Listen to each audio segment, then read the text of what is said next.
We are in the old Supreme Court building of Switzerland in Lausanne. This painting was done in 1905 by Paul Robert. The judges had to pass it each time they came up to try a case, to remind them of something. The Bible gives a basis, not only for morals, but for law.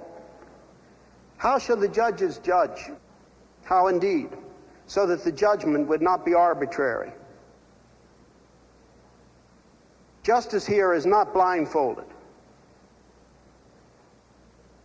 And her sword does not point upward, but down. To this book, La Loi de Dieu, the law of God. This was the sociological and legal base for law in Northern Europe after the Reformation. As the Reformation emphasis that the Bible is the only final authority took root, the ordinary citizen was increasingly freed from arbitrary governmental power. What Paul Robert painted for the justices in the Supreme Court building in Lausanne, Samuel Rutherford of Scotland put down in writing in 1644.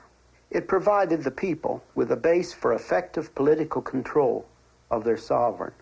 Lex Rex, law is king. Freedom without chaos, because there is form.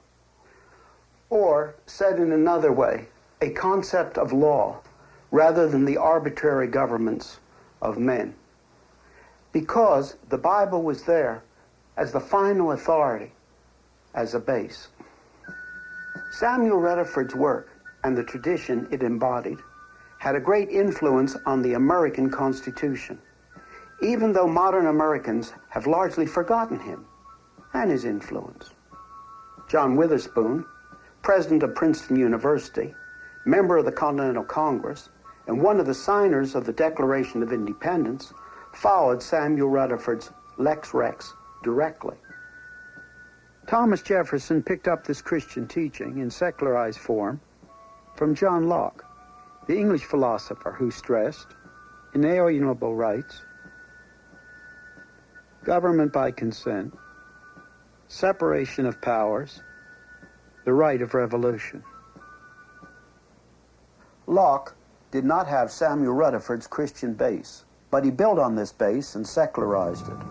So one must say that not all men who laid down the foundation for the United States were individually Christians.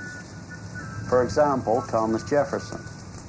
However, he lived within the circle of what the Christian consensus brings forth.